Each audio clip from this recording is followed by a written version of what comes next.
小心，是金国国主！金国国主亲自出手，赶紧逃开！轮回，交给我！金国国主！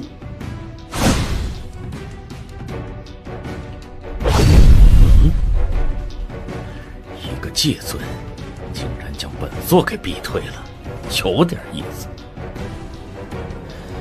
但不知你是吞服了那种需要付出莫大代价的丹药，还是秘术啊？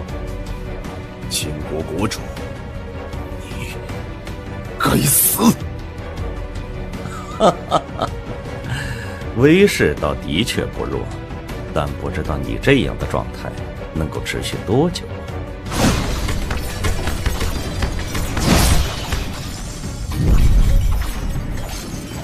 平衡，就是这种平衡，阴阳结合，构成无尽循环，轮回剑道成了。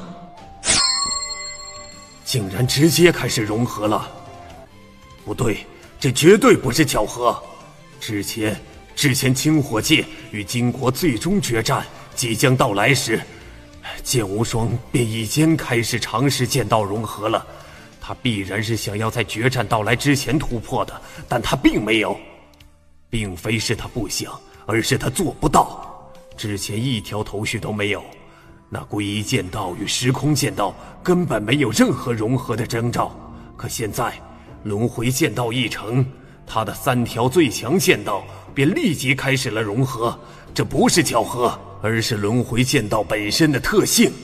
轮回就是要将2种极端力量融合，且维持循环平衡的。这原理跟3条最强剑道融合是一致的。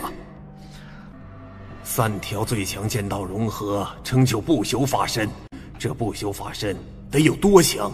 且这小子还是逆修。玄一，他的手段才是真正的逆天。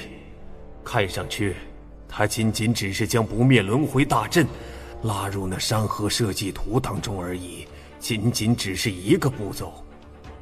可实际上，他这一步却是一举3得。先是他替青火界破除了不灭轮回大阵的威胁，其次他替剑无双将那山河设计图给修复好了，最后他还给剑无双创造了一场莫大造化，一份千载难逢的机缘。这3者都在他计划当中。若是最终青火界之危因剑无双的突破迎刃而解，那更是一举4得。我当初跟随洛真王在万古混沌世界闯荡，也见识过不少大能施展了众多手段，但能够媲美玄一今日这份手段的却少之又少。厉害，剑无双的这位师尊当真了不起。这种感觉，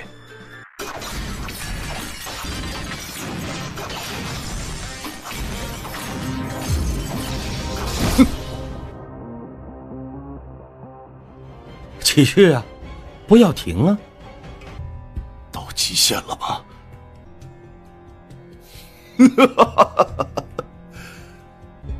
虚空、唐皇、红莲，还有我青火界的诸位，我轮回便先走一步了。临死前的反扑吗？不！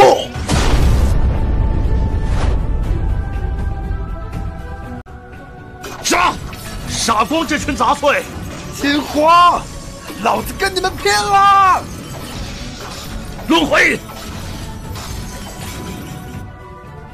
金国！又来！哼！轮回大哥，小弟随你来啦！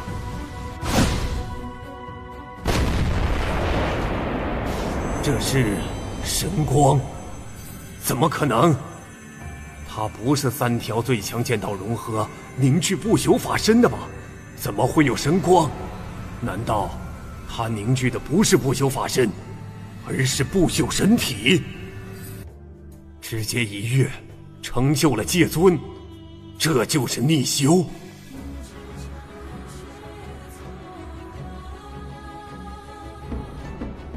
剑无双，你现在感觉怎么样？感觉很强，很强。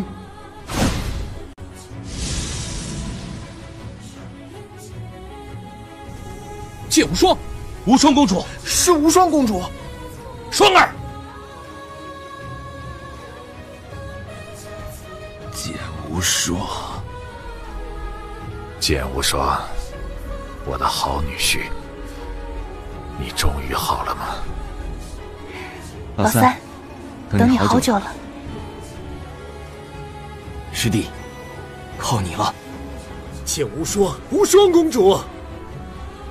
轮回殿主、虚空殿主、红莲公主、三师兄、云帝前辈、霍琼前辈、苏千公主、霸天老祖、元天尊都陨落了。金国剑无双突破了，不过战局已定，他现在才突破，晚了。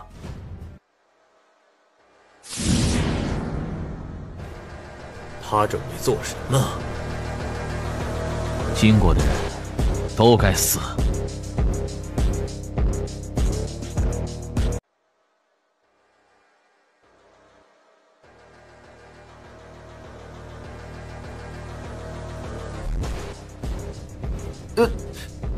怎么了？这些金国强者都怎么了？怎么一个个都傻乎乎的站在那儿啊？意识攻击，很强的意识攻击。你们几个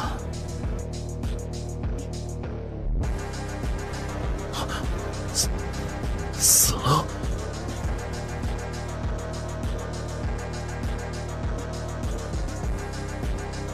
死了？他们都死了？不可能！幻觉，这一定是幻觉，是假的！双儿，剑无双，剑无双，剑无双，灵魂碾压，正常情况下，可是需要接近星辰一脉创始者洛真王那一层次的大能，才有资格施展的手段。而这小子，仅仅只是界尊，却就施展出来了。逆修，道尊便点燃灵魂之火，简直不可思议。他现在达到界尊，灵魂之力便依然提升到了这一步，而今后他的灵魂之力还可以继续提升。等将来，他若是达到星辰一脉创始者洛真王那一层次，他的灵魂之力又得强到何等地步？可怕，可怕的逆修！金国国主，剑无双，哼！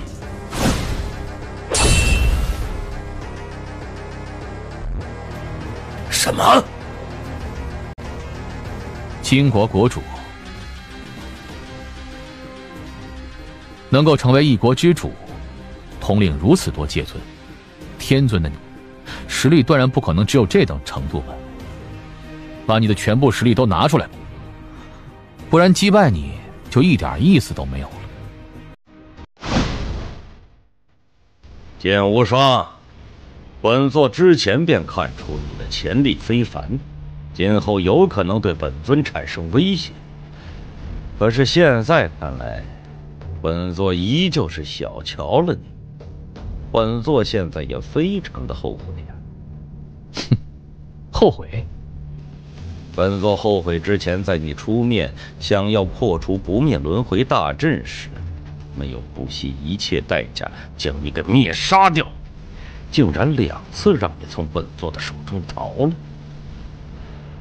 若是之前本座不惜一切将你给斩杀了，那我金国踏平这清火界不会再受到任何的阻力。可是现在，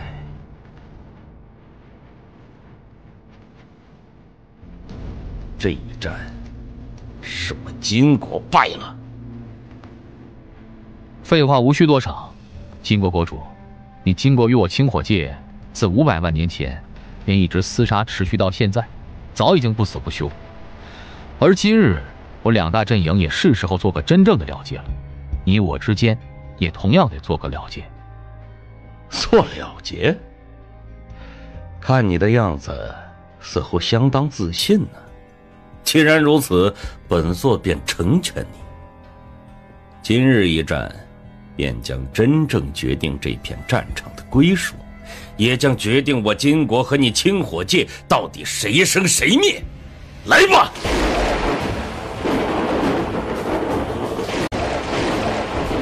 退！我们赶紧退开！果然跟我想的一样，这金国国主之前根本没有拿出全力。剑无双，你千万要小心了，这金国国主实力非同一般。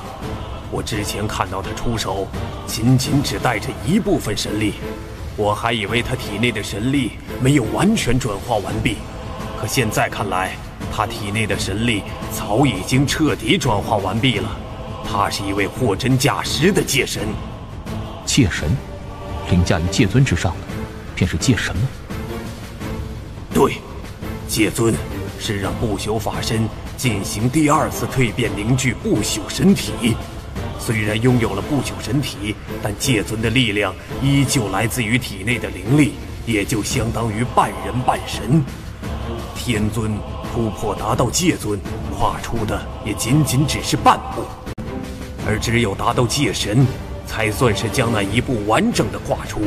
他体内的灵力也将完全蜕变成神力，那时拥有无尽神力、不朽神体，这才是纵横万古混沌世界真正永恒不朽的神灵。是这样，完整的界神拥有完整的神力，其实力量将会非常强横。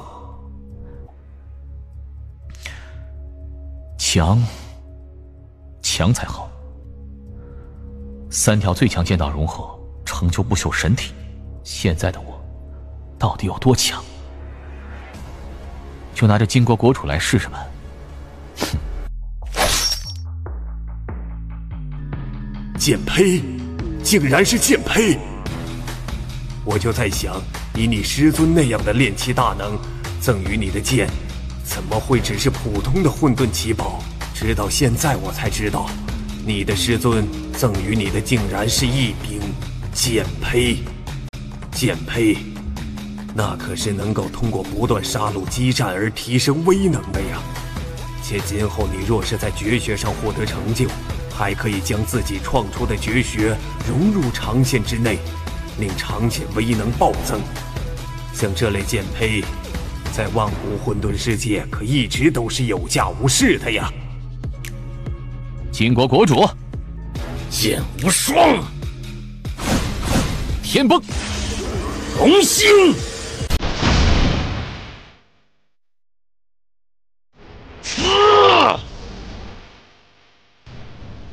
残影。金国国主，你的速度太慢了。风波动。哼！这度，这样的速度，这样的威势，换做我，早就不知道死了多少次了。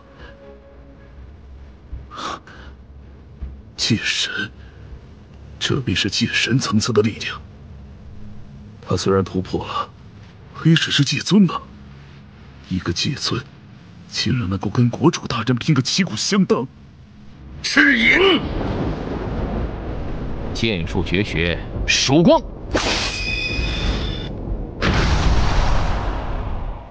本座乃是神力宝，可在力量威能上，竟然还不如他。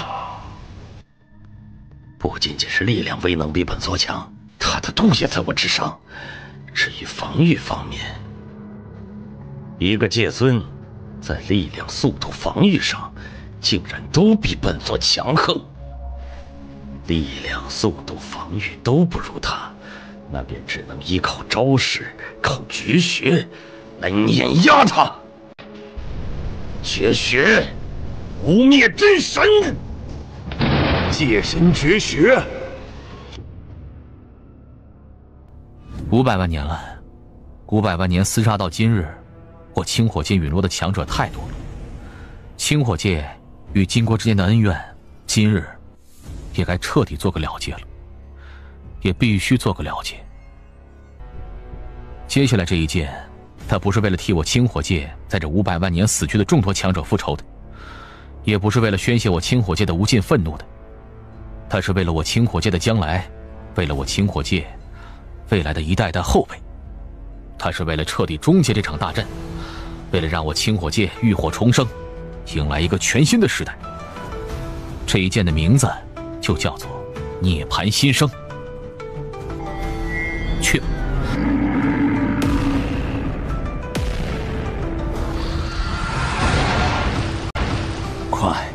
快躲到战争堡垒当中去！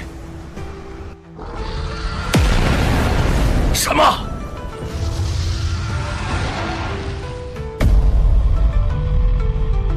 这怎么会这样？国主大人竟然败了！无敌的国主大人竟然败给了清火界的一个界尊！怎么可能？啊！杀了！无双公主竟然正面击败了金国国主！杀了他！无双公主，杀了他！杀了他！无双公主，杀了他！他必须得死！可刚刚那一剑已经近乎洞穿他的胸膛了，按道理他的心脏也已经被粉碎掉，可结果他竟然没死。剑无双，那清国国主乃是界神存在，界神的神力神体都得到完美蜕变，命核也是如此，且他们已经有能力用一些手段去保护自己的命核了。你刚刚虽然震碎了他的心脏，却并没有将他的命核也一并震碎，他自然死不了。如果我没看错的话，这金国国主的命核应当是隐藏在头颅之内，你想要杀他，就必须粉碎掉他的头颅。粉碎头颅便可以杀死他吗？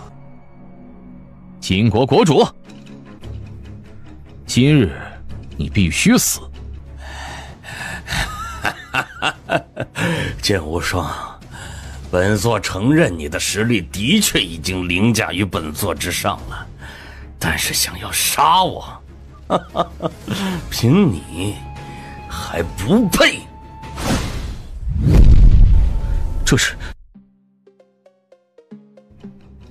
火神魁，该死，他竟然有火元晶，能够操控火神魁。火元晶在万古混沌世界的确算是颇为珍奇罕见的晶石，但一位界神若是有心的话，倒是可以想办法弄到一些来。而这位金国国主估计是运气好，手上刚好就有一些火元晶。本座手中的火元晶虽然依旧不足令这尊火神魁爆发出全部战力来，但也比你们之前操控火神魁时爆发的威能要强得多，维持的时间也更长。有这尊火神魁在手，本座倒要看看到底是谁杀谁。杀了他！这速度好快！我能够感受到这尊火神魁的战力非常强横，估计都接近界神巅峰了，比金国国主都要强上很多。剑无双，你要小心了。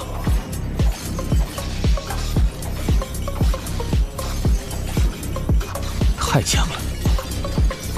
王，你刚刚说这火神魁的战力仅仅只是接近界神巅峰，可为何我感觉他的战力已经出了界神的范围了？而那金国国主也是界神，可跟这火神魁相比，完全就是两种层次。界神之境，每一个小层次差距都大得惊人。那些巅峰界神，每一个都有着俘虏一大群普通界神的实力。而金国国主在界神当中，虽然不是那种最普通的，但也不算太强的，距离界神巅峰也远得很。这尊火神魁的战力已经无比接近界神巅峰了，自然要比他强得多。是这样。剑无双，你的天赋的确古今无双。本座在万古混沌世界纵横那么多年，还从未见过任何一位天赋能够与你相比的。但是很可惜，你杀不了我。今日一战，本座虽然败了，可是你也别得意，别天真的认为你清火界从此就可以安枕无忧地占据这片莫大的战场了。别忘了，本座来自万古混沌世界，而且在那儿也有些背景。用不了多久，本座便会邀请几位好友一同到来。到时候，本座便要瞧瞧你清火界还能拿什么来阻挡我们。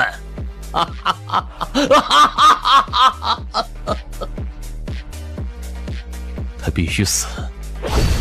剑无双，你是要动用那一招了吗？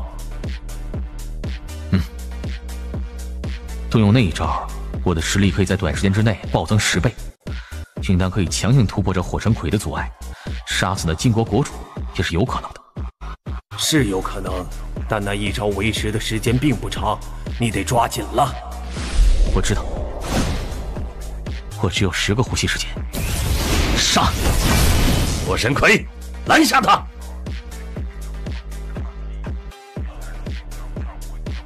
还剩6个呼吸。不好！逃！赶紧逃！快拦住他！拦住啊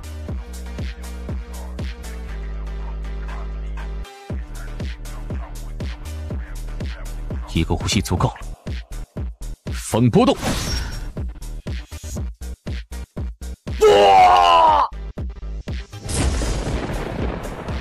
本座要死了吗？国主大人竟然死了！剑无双杀了国主大人，我们快逃！哼！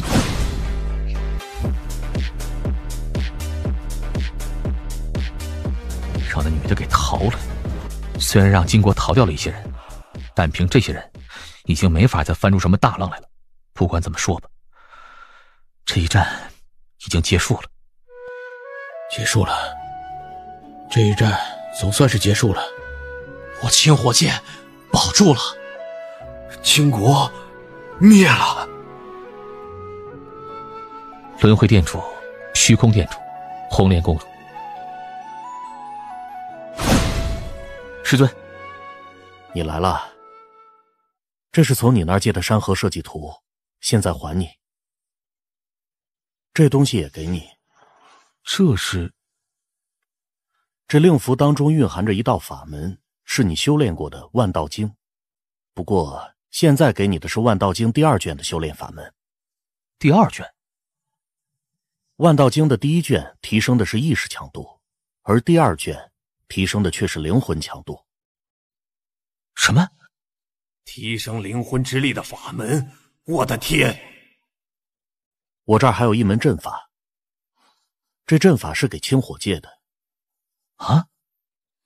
清火界所在的位置非常独特，虽说现在已经解除了金国的威胁，但难保以后不会有类似于金国甚至比金国更强的外来势力降临。届时你清火界势必又得经历一番惨战。我现在给你的这门阵法，你拿去交给清火宫那位擅长阵法的云公主，以她对阵法的造诣，只要按照这阵法上所说的，应当可以将这阵法给布置出来。一旦阵法形成，便可以确保清火界自此安枕无忧。我在清火界也待了这么长时间了，之前从未给清火界做过什么，现在这门阵法便算是为师对清火界的弥补吧。且清火界若是能够彻底安宁下来，对你来说也等于少了后顾之忧，今后可以放心去万古混沌世界中闯荡了。师尊，师尊之情，弟子会永记于心的。起来吧。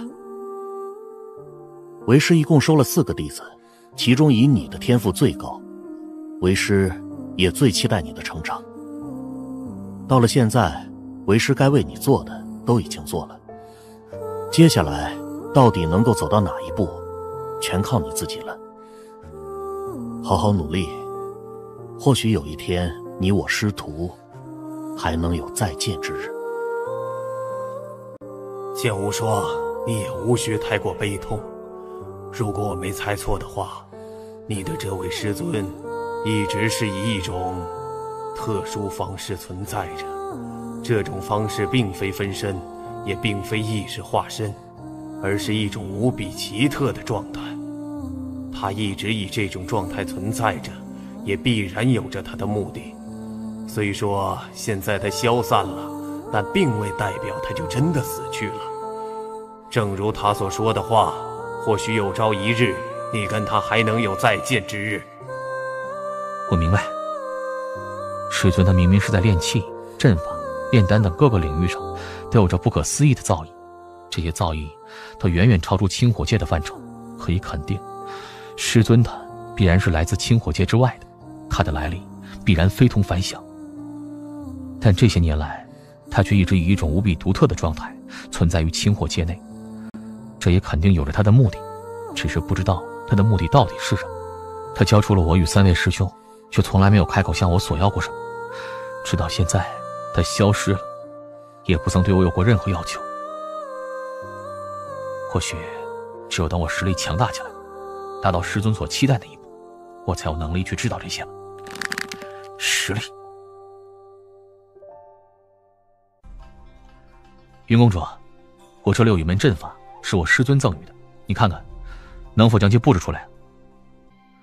我师尊说了，这阵法一旦布置成功，我清火界此后便可以真正的安枕无忧了。唐皇前辈，我清火界与金国的大战已经结束了，那些存活下来的道尊们也都该散去了。此外，这一战我方大量强者陨落，这势必会对清火界的整体格局、势力造成极大的冲突，特别是轮回神殿、虚空神殿这2大霸主。轮回殿主与虚空殿主对我清火界有莫大功劳，这一战能取胜也离不开他们2位。虽说现在他们2位陨落了，但他们麾下的2大神殿却不容有失。还有，陨落在这一战的那些强者们，绝不能够让英雄的血白流，这些都交给你去安置了。交给我吧。父亲，此战金国还有一部分强者逃掉了，但他们却没法逃出这片战场，势必只能躲藏在这片战场当中。而且金国根基尽毁，这些人在战场上注定寸步难行，就拜托你与其他几位公主多费心了，将这些残存的强者给找出来，然后都灭杀了。这些人不除，早晚会成为我清火宫的祸害的。可以。无双公主，你给我这门阵法我仔细看过了，虽说复杂繁琐，但只要给我一些时间和充足资源，我有把握把这门阵法给布出来。一旦布成，那就如玄一大师所言，从此我清火界将安枕无忧。别说金国，哪怕比金国强上10倍100倍的势力，也别再想闯入这片战场当中。太好了！云公主，那这阵法便麻烦你了。至于需要的资源，那火点兑换处内，只要是有的尽管拿去用，要是没有的再跟我说。没问题，诸位瞧好就是。这阴风谷颇为奇特，其底部必然蕴含着极寒极阴的宝物。可惜我之前实力太弱了，根本没法进入这阴风谷底部探寻。而现在我的实力大涨，不知道能否进入那谷底。果然，凭我现在的神体，加上血煞降甲的防御能力，已经可以正面抵挡着血寒阴风。这都10万里了，却依旧看不到谷底。这阴风谷可真够深的。那是一个金色葫芦，那是，果然是我的碧焰流沙葫芦。碧焰流沙葫芦已经找回来了，至于这阴风谷底，这阴风谷如此深不可测，其内的危机怕是不止血寒阴风一种。而我现在已经3条最强剑道融合成就了界尊了，之前的2大本尊如今已经合为一体了。说实在，陨落在这儿那可真就死了。罢了。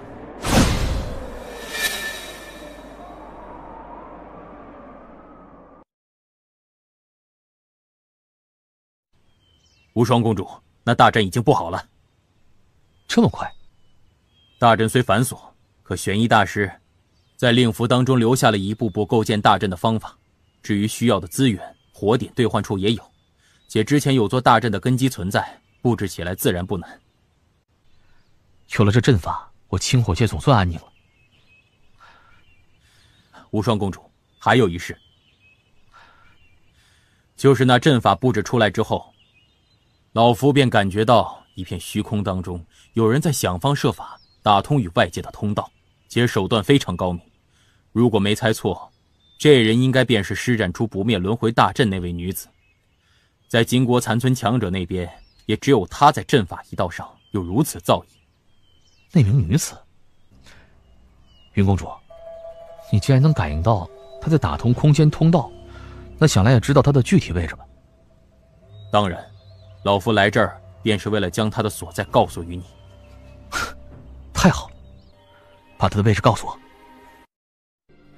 该死的，明明已经快要成功了，可那清火界竟然重新换了一门阵法，这门阵法明显比之前的要高深无数倍。剑无双，怎么可能？他怎么会找到这里？难道……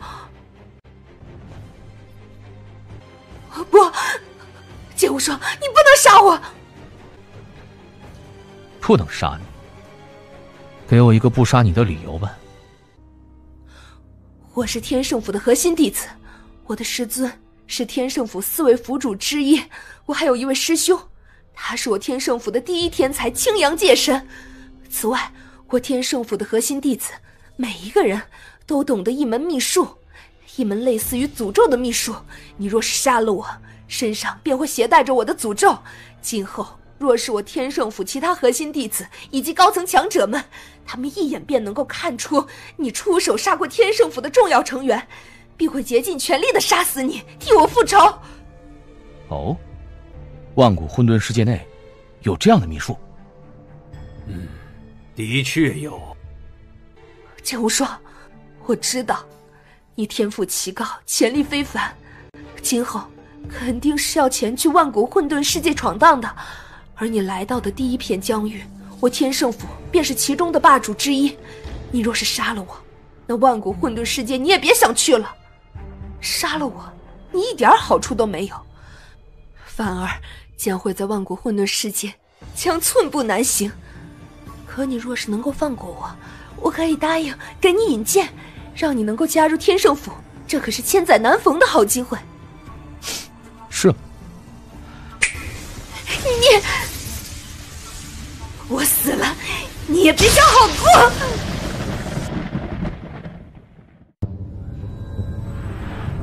这便是他所说的诅咒。国王，这诅咒你能不能把其除掉？不能，这等诅咒类手段，除非是有凌驾于界神之上的强者亲自出手，否则没人能够化解，只能任由其慢慢消散。而以刚刚那女人对你的怨念，你身上的这诅咒，恐怕没有个数十万年，别想化去。数十万年？剑无双，其实你刚刚不应该杀死他的。你不是有血封剑吗？完全可以先镇压他，等以后实力强大了，无需忌惮他背后那天圣府了，再出手杀死他。等到那个时候，他若是不死，旭日见地的亡灵怎么安息啊？如今师尊那门大阵已经在这片战场附近虚空布下了，这天圣府的女子也被斩杀了。虽说金国还有着一些界尊残存在这片战场上，却已经翻不出什么大浪来了。我清火界已经安枕无忧了，我也是时候出发前往万古混沌世界了。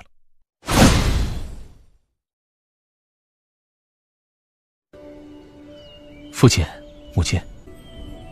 双儿，我这一辈子最得意的，便是有你这样一个好儿子。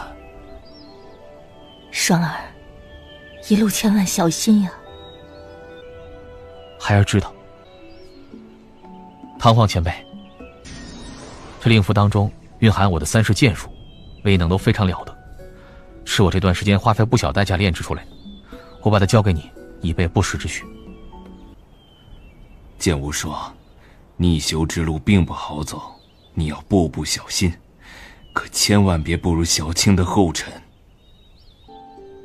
萧叔，此去万古混沌世界闯荡，我一定会将双儿带回来的，一定。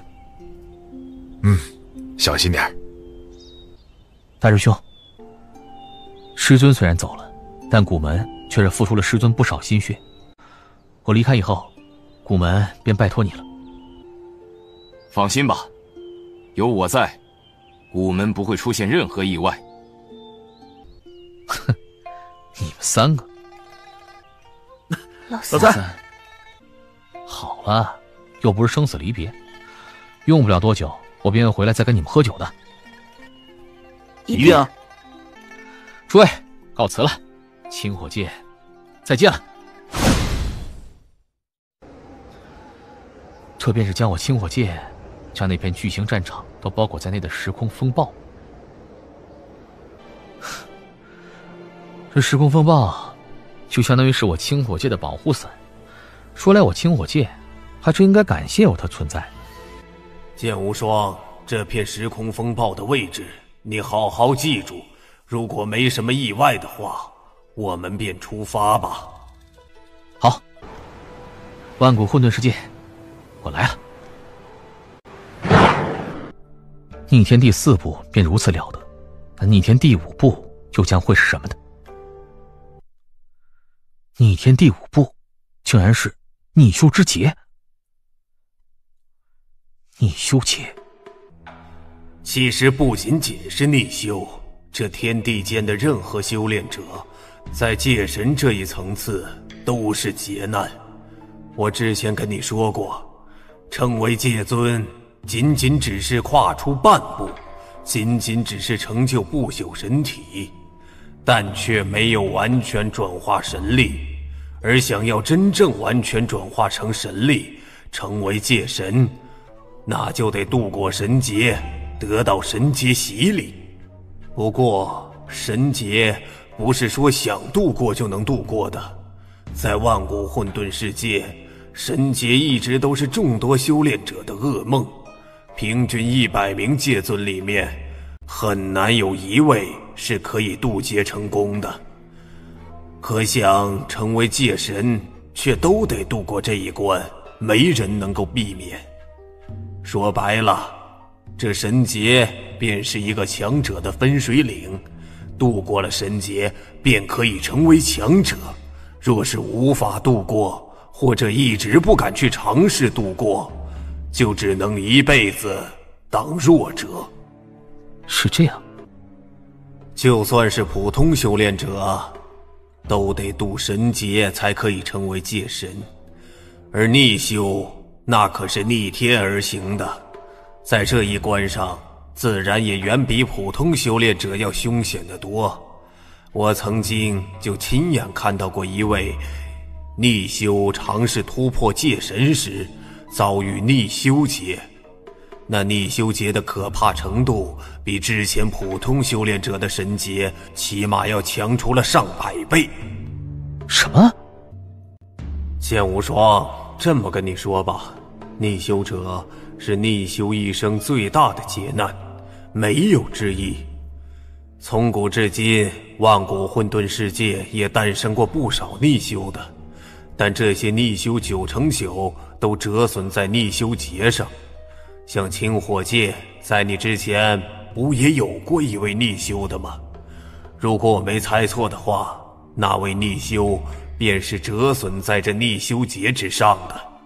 青帝，逆修的修炼法门本就是唐皇前辈得到的，他传授给了青帝，而青帝陨落之后，却只留下了2颗灰色石珠，并没有留下第3颗。而第3颗灰色石珠明明就在唐皇前辈身上，但他一直也没说过。这次若非是因为我要来万古混沌世界闯荡，他恐怕依旧不愿意将这第3颗灰色石珠交给我。他是担心我会步了青帝的后尘。剑无双，逆修之路不好走，万古混沌世界巨大无垠，无尽岁月下来，也诞生过数不胜数的逆修，而这些逆修当中，能够真正度过这一关的，却少得可怜。不过这一关一旦度过，这些逆修几乎都成为了顶级的存在。我希望你也能够成为那样的级别的存在，而不是跟大部分逆修一样死在这逆修劫上。国王，那逆修劫一共几重劫难？界神有1重天到3重天，一共有3大境界，因此正常修炼者会经历3次神劫，而你们逆修应当也是一样，必须经过3重逆修劫，而这3重逆修劫，任何1重没度过，都将形神俱灭。此外，你可不仅仅只是逆修那般简单，你还拥有古神血脉，而且是最高层次的王族血脉。古神一族的族人在这一步同样也是有古神劫的，同样异常凶险。不出意外，你渡劫时很有可能是逆修劫与古神劫一同到来。逆修劫、古神劫，任何一种都很可怕，两者若是结合在一起，必然更加凶险。每一重劫难对我而言，或许都是九死一生。可虽说如此，我总归还是有度过的希望，却不是必死无疑。若是现在已经被逆修劫、古神劫的可怕给吓住了，这等于是将自己的最后一丝希望给堵住了。这样的蠢事儿，我剑无双可不会去做。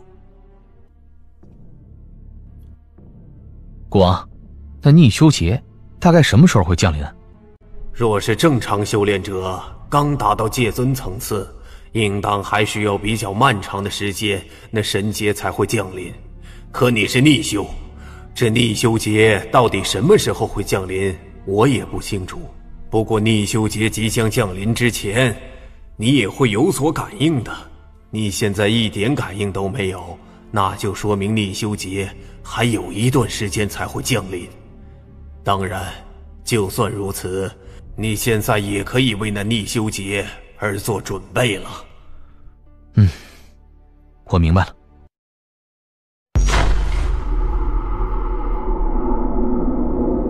总算来到修炼者的居住地，好多人呢，而且实力都这么强。剑无双，你要记住，你现在已经离开清火界，来到万古混沌世界了。这里跟清火界不同，在清火界，道尊算是顶尖强者了，可在万古混沌世界里边，道尊是最垫底的，且数量也很少，因为大部分的人都是达到了天尊层次后，才会选择离开他们的家乡，来万古世界闯荡的。是这样，老老实实排队吧。万古混沌世界可比你所在的清火界更加注重强者。你若是一位实力强大的界神，或许可以不用遵守这座城的规矩，但是你现在仅仅只是一位界尊而已。进城费用1颗混沌晶。1颗混沌晶，这可真够贵的。这座城进城之人每天起码够上万吧，一个人1颗混沌晶，一天就是上万颗。这座城里的城主可真够黑的呀。这万古混沌世界里的酒，还比不上我家乡里的。你们酒馆是不是也贩卖情报？当然。不知大人需要什么情报？我就要关于这片界域的，越详细越好。最好是这方界域有哪些强大的势力，包括有哪些强者都有的。最详细的情报我们酒馆倒是有，但是价格却要贵一些，需要500颗混沌晶。这是500颗混沌晶，你数数。大人，请稍等。大禹界域隶属于飞雪神国。剑无双，万古混沌世界的浩瀚结构，总的来说可以分为4个层次。第一个层次，也就是最低端的，便是一个又一个数不尽的万古界。像你所在的清火界，便是其中之一，只不过地理位置比较特殊一点罢了。第2层次就是界域，界域指的是一片浩瀚疆域，这片疆域存在着大量万古界，又有汇聚各方万古界来人的陆地，且一般情况下，每一个界域都是由一位强者或是一方强大势力所掌控的。而第3层次便是神国，神国由成百上千的界域构成，一个神国已经非常庞大了。而在浩瀚的万古混沌世界里边，神国数量却也有不少的。太大了吧，万古混沌世界这么大，神国只是第3层次，那第4层次呢？第4层次，那是整个万古混沌世界最核心，也是强者最多最浩瀚的10个修炼圣地。修炼圣地10个？万古混沌世界的确有10大修炼圣地，不过这10大修炼圣地所占的疆域倒并不大，远远比不上一个神国所占据的疆域。然而那10大修炼圣地却是万古混沌世界最核心的地方，在那里修炼事半功倍，因此那里边聚集的强者远比其他地方要多得多。来自众多神国、众多神域，乃至一些万古界走出的顶尖天才，很多都去了那10大修炼圣地。剑无双，你是星辰一脉的核心弟子，而星辰一脉就在其中一大修炼圣地当中。星辰一脉在其中一修炼圣地之内？不仅如此，星辰一脉在那一修炼圣地当中还是一方霸主级别的势力，在整个万古混沌世界也是有着赫赫威名。你刚从清火界出来，现在最好的办法便是前往星辰一脉，依靠星辰一脉的大量资源，你可以得到最好的成长。但很可惜，你现在所处的这片界域距离星辰一脉所在地却太过遥远了一些。有多远啊？不知道，我当初跟随洛真王在万古混沌世界闯荡，去过的神国界域也很多，但并未听说过飞雪神国。可以肯定，这飞雪神国并不在10大修炼圣地的周边，很有可能是在万古混沌世界的一些不起眼的角落里。从这样的地方想要前去10大圣地，中间的路途将会异常遥远，花费的时间肯定也会非常漫长。不仅如此，在一些界域之外、神国之外的虚空当中，有着大量凶险之地，甚至还有着无数的盗匪存在。凭你现在的实力，想要去10大圣地根本不大现实。所以你现在最要紧的是先在这大禹界域扎稳脚跟，等实力取得巨大突破了，起码也得度过第1重逆修劫，真正成为1重天界神后，你再动身。我明白了，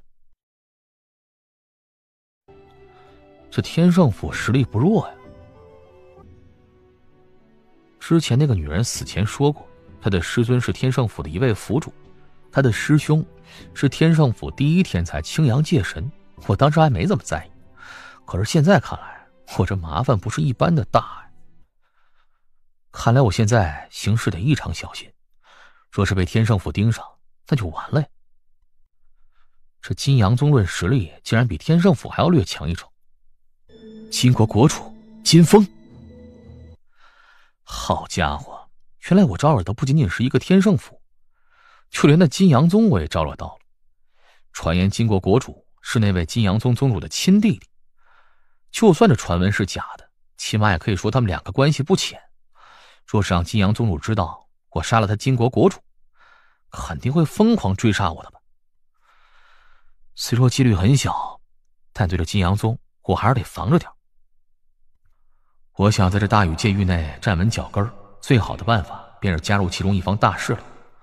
那大禹宫高高在上，就算加入其中，也会过得无比安逸的，这不是我想要的。而这三大霸主倒是经常争斗，甚至偶尔会爆发大战，倒是值得加入。而这三大霸主里面，天圣府跟金阳宗跟我都有仇。既然这样，那就只剩下最后一大霸主血岩岛了。哎，你过来。大人，不知有何吩咐？我问你，要是我想加入血岩岛，有什么办法呀？加入血岩岛？大人，大禹界域的三大霸主常年征战，陨落的强者众多，自然也需要大量的强者补充才行。所以加入这三大霸主的门槛并不高，只要实力稍微不错的天尊都可以很轻易的加入。至于界尊，那就更容易了。不过若是想要在这三大霸主里面掌握一定的权势，那门槛就比较高了。以大人您的实力，想要加入血岩岛，那自然是轻而易举。是这样啊。至于大人您要加入血岩岛，那就更容易，因为您现在所在的这座城邑就在血岩岛的掌控范围内，在这座城邑当中就有血岩岛的招募处。哦，带我去那招募处一趟，这枚乾坤界里的混沌经便是你的了。啊，大人，请跟我来。大人，那招募处是分别针对天尊和界尊的。您看这里排的人多的是招募天尊的，而另外一处则是招募界尊的。大人您可以去人少的那里排队。有劳你了，去吧。那在下告辞了。你的名字还有实力？剑无双。至于实力嘛，敢问实力的强弱跟加入血岩岛有什么关系？当然有关系。我血岩岛一直讲究实力为尊，你的实力越强，被安排的职务也就越高，在我血岩岛内的地位自然也就更高。是这样，我的实力算是无敌界尊吧。无敌界？你刚才说什么？你是无敌界尊？你确定？我说我是无敌界尊，有问题吗？没问题。阁下，我血岩岛的规矩，但凡是无敌界尊以上的强者，都需要由我血岩岛的界神亲自出面验证，然后再由他们分配职务，所以得请阁下在这里稍等片刻。还得由界神亲自出面验证，那要等多久啊？我血岩岛的飞羽界神刚好就在咱们这座城邑之内，我已经传讯给他了，用不了多久他便会赶到。不过我得提醒阁下，界神强者的脾气都很古怪，待会儿飞羽界神到来，若是阁下展露出来的战力并不足以达到无敌界尊层次，那可是会惹恼飞雪界神的。这个我明白。既然这样，那我便在这儿等一会儿吧。飞羽兄，这次之事就拜托你了。陈兄客气，不过是举手之劳，陈兄莫要放在心上。飞羽兄，怎么了？是招募处传讯过来，说那里来了一人，自称是无敌界尊，需要我出面去验证。无敌界尊？无敌界尊可比界神都要罕见一些，且作用也不俗。很快我们这些界神无法出面做的事情，都是由这些无敌界尊去做的。而咱们血岩岛内的无敌界尊数量可不多呀，每多出一位来，对我血岩岛都是好事。的确，陈兄，你若是没什么事情的话，不如便与我一同去那儿看看。好。是飞雪界神，另一个看样子似乎是界尘神。2大界神亲自到来了，他们应当是冲着那剑无双来的。陈界神要本座亲自验证的那位无敌界尊在哪儿？剑无双见过2位界神。剑无双，哼，剑道无双，这名字倒是不错，但不知道剑道修为如何。好了，咱们废话也不用多说，直接将你的实力展露出来吧。在这里，这要如何施展？剑无双，你擅长剑道，刚好我也擅长，如此，便由我来当你的对手。你将你的实力全部挥出来便行了。你也不用担心，我会刻意控制自己的力量，保持在普通界尊层次，且我出手也会有分寸，不会伤到你的。跟陈界神你交手？既然如此，那便请陈界神你指点了。放马过来便是。他既然刻意控制力量，只保持普通界尊层次，那我便也只用普通界尊层次的力量，就依靠剑术跟他激战。开始了。这剑术有点意思。破！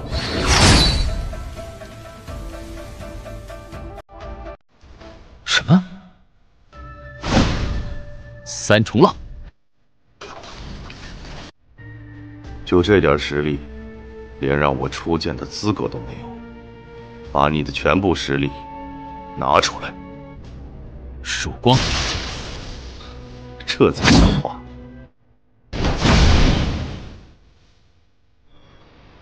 好强啊！我的曙光一式好歹也是绝学，但在他手中竟是不堪一击。他只是随手一剑，便将我的一剑给击溃了。他对剑术的理解，显然远比我要强得多啊！剑无双，还有别的手段吗？就你刚刚那一剑，仅仅只能勉强让我拔剑而已，但却没法让我施展剑术。再来！这一剑还不错，倒是有资格让我施展剑术了。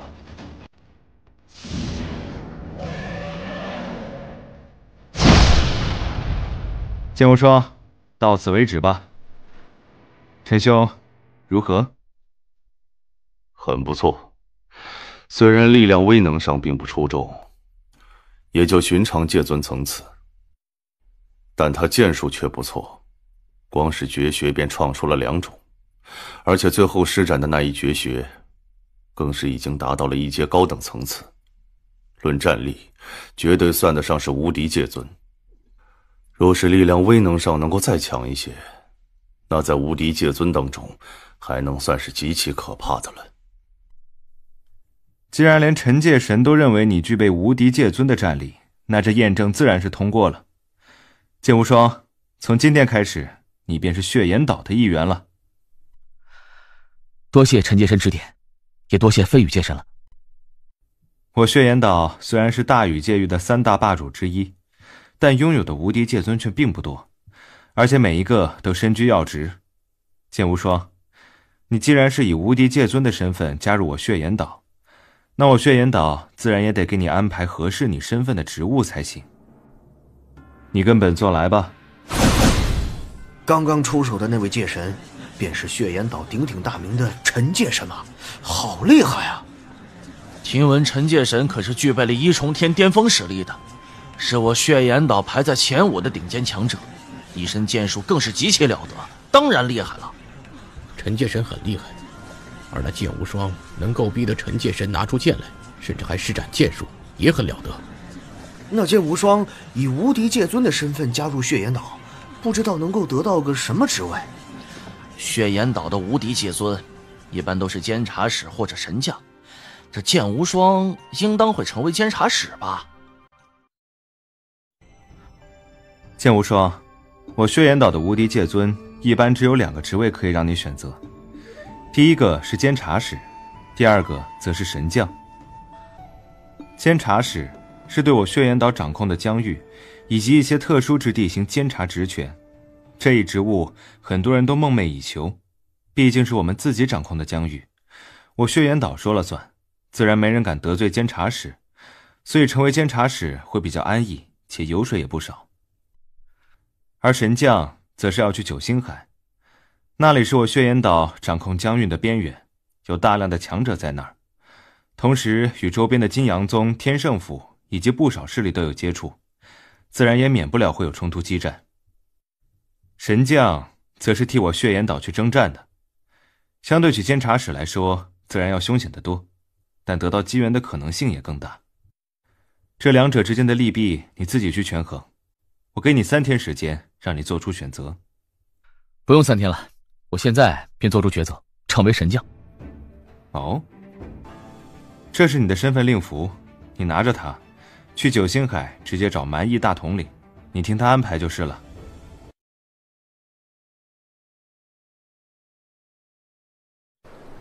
剑无双见过统领大人。你便是剑无双？不久前飞羽传讯给我时说到了你，听说你剑术不错，连一介高等绝学都闯出来了，在只用界尊力量下，连陈界神都必须拿出兵器施展剑术才能够将你击败。那是陈界神手下留情了。你知道就好，无敌界尊能够在界尊层次创出绝学来，的确是天才，这不假。但这些天才当中，最后能够成为界神的却少之又少。若是轻狂焦躁，将来必然会陨落在那神劫之下。属下明白。剑无双，你修炼有多久了？修炼有多久了？快1万年了吧。快1万年，那也就是不足1万年了。你出生在大禹界域，还是在万古界内？啊，万古界，不久前刚从自己的家乡离开。不久前才离开，也就是说之前的时间都是在自己的家乡当中度过的，在一方普通的万古界内，依靠自己的能力，不用1万年便达到了无敌界尊层次，倒的确了得呀。这九星海内，本统领麾下的神将有6位，而从今开始，你便是本统领麾下的第7神将了。是。这是你的身份令符，令符当中蕴含着独特的气息，但凡我血岩岛的强者都可以通过这身份令符知道你是神将。另外，本统领手头现在刚好有一项任务，还需要一位神将参与，就你吧。这个任务算是比较简单那种，你刚到九星海，就用这个任务先练练手吧。来人，去将第2神将跟第5神将换来。拜见大统领。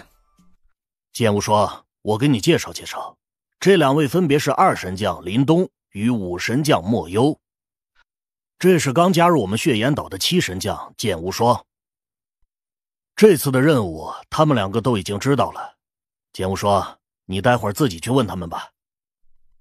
这次任务比较简单，你们2个多照顾一下剑无双，尽可能让他多磨练磨练，知道吗？属下明白。好了，都下去准备吧。剑无双，你刚到九星海，按道理我们几个神将应当给你摆一场接风酒的，但既然马上要有任务了，这场接风酒只能等下次再喝了。现在我先给你说说任务。大统领这次交代下来的是一次剿灭任务。剿灭任务？剿灭谁啊？赤水联盟。啊？剑无双，你别紧张，赤水联盟的确很强，但已经是过去式了。过去式？不久前，那赤水联盟在我血岩岛与金阳宗正面激战时，在暗中摆了我血岩岛一道。虽说做得无比隐蔽，但还是被我血岩岛查了出来。因此，血岩岛岛主大怒，直接带领一批界神杀到了赤水联盟的老巢当中，将赤水联盟的高层战力尽皆斩杀了。赤水联盟的6位界神已经全部身死，就连一些实力比较强横的界尊也都顺手斩杀了不少。现在的赤水联盟最高层战力已经尽失，只剩下一些界尊天尊们，而咱们的任务便是将这失去了最高层力量的赤水联盟给连根拔起，将他们掌控的疆域全部接管过来。是这样，难怪蛮夷大统领会说这次任务比较简单。失去了最高层的界神战力，这赤水联盟虽然还剩下大量界尊道尊了，但也只是一个空壳子。任务虽然不难，但赤水联盟占据的疆域颇为辽阔，咱们得一个城邑一个城邑的去骚动，怕是需要不少时间。走吧，咱们先去召集人手。这次任务，我跟莫幽麾下的第2军与第5军都有别的任务走不开，只能让你麾下的第7军出动了。剑无双，你到现在怕还没有去跟你麾下的第7军军士打招呼吧？走，我们带你去。好。